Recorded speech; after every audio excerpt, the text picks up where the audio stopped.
You're not imagining it. You eat bread one day and feel completely fine. Another day, the same bread leaves you bloated, foggy, tired, irritable, or stuck in the bathroom wondering what just happened. And the most frustrating part is how confusing the messaging is. One side tells you gluten is harmless and you're being dramatic. The other side tells you it's toxic and should never touch your plate again. Neither explanation actually helps you understand what's happening inside your body. In this video, I want to explain the whole picture. Not surface-level advice, not fear-based food rules. I want you to understand why gluten sensitivities are rising right now, why they weren't nearly as common decades ago, and why your symptoms make sense once you see how the system fits together. As we move through this, things that felt random will start to connect. Let's start with a rule that almost nobody explains clearly. Gluten sensitivity is not the same thing as celiac disease. Celiac disease is an autoimmune condition where gluten triggers a direct immune attack on the intestine. Gluten sensitivity is different. It's a stress response involving digestion, the gut lining, and immune signaling. I'll say that again because this is where people get confused. Most people reacting to gluten do not have celiac disease. They have a system that has lost tolerance.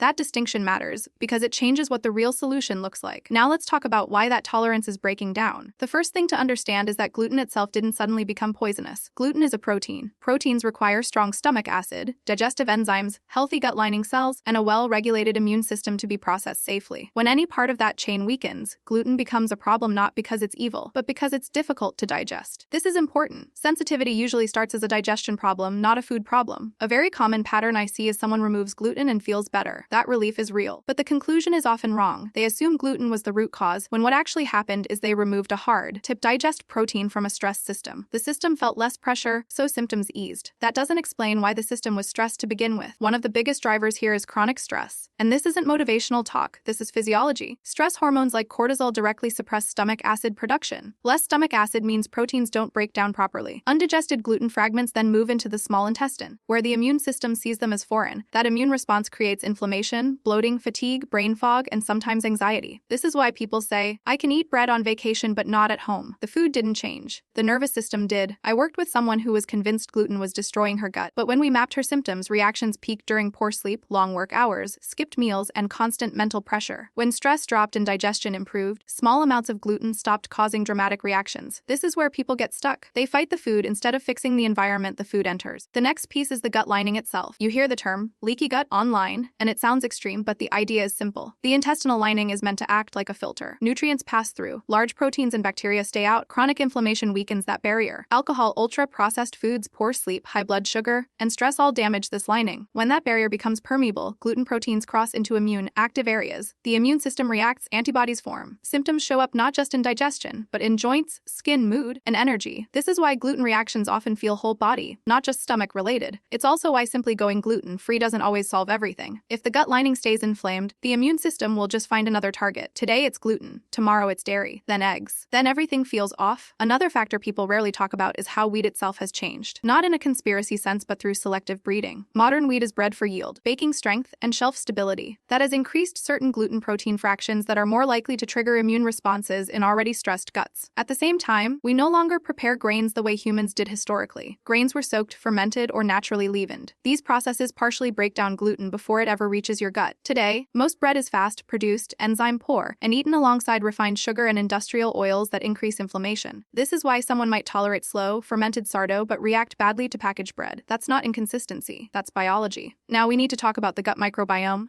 because this is where the rise accelerates. The bacteria in your gut help digest food and train your immune system what to tolerate and what to attack. Antibiotics, low fiber intake, lack of sunlight, and highly processed diets reduce microbial diversity. When diversity drops, immune tolerance drops. The immune system becomes reactive. Gluten becomes a frequent target not because it's uniquely dangerous, but because it's eaten often. Repeated exposure plus inflammation equals sensitivity. This is important. The immune system reacts to patterns under stress. Hormones also matter here, especially insulin and thyroid hormones. Poor blood sugar control increases inflammation and slows tissue repair. Thyroid hormones regulate gut movement and enzyme production. When thyroid signaling is low, digestion slows, food ferments, and irritation increases. Gluten gets blamed, but the deeper issue is metabolic dysfunction. That's why gluten sensitivity often appears alongside fatigue, cold sensitivity, mood changes, and stubborn weight issues. These signals are connected. There's also a major myth to correct. Removing gluten does not automatically heal the gut. Long-term restriction without addressing digestion, stress, sleep, and nutrient intake can actually reduce microbial diversity further. Many gluten-free foods foods are lower in fiber and higher in refined starch, which worsens blood sugar instability. This is where people get confused again. They feel better at first, then plateau, then feel fragile. That doesn't mean avoiding gluten failed. It means the underlying system still needs repair. Progress here is slow by design. Gut lining cells take weeks to regenerate. Immune tolerance takes months to retrain. Hormones stabilize gradually. Lack of immediate results does not mean failure. Early signs of improvement are better energy, fewer crashes, calmer digestion, improved mood, and better stress recovery. Toward the end, it's important to zoom out. Gluten sensitivity is rarely the core problem. It's a signal. The deeper issue is chronic low-grade inflammation and metabolic stress. When cells are inflamed, immune tolerance drops. When insulin signaling is impaired, repair slows. When sleep is poor, cortisol stays high. Gluten simply exposes the weakness. When digestion, blood sugar, sleep, sunlight, movement, and stress are addressed together, tolerance often improves. Not because gluten is magical, but because the system becomes resilient again. And this is the part I want you to remember. Your body reacting is not betrayal, it's communication. When you understand what it's saying and support the entire system, sensitivity doesn't have to control your life. Done correctly, this approach isn't extreme, fragile, or restrictive. It's stabilizing, it's healing, and it works with your biology instead of fighting it.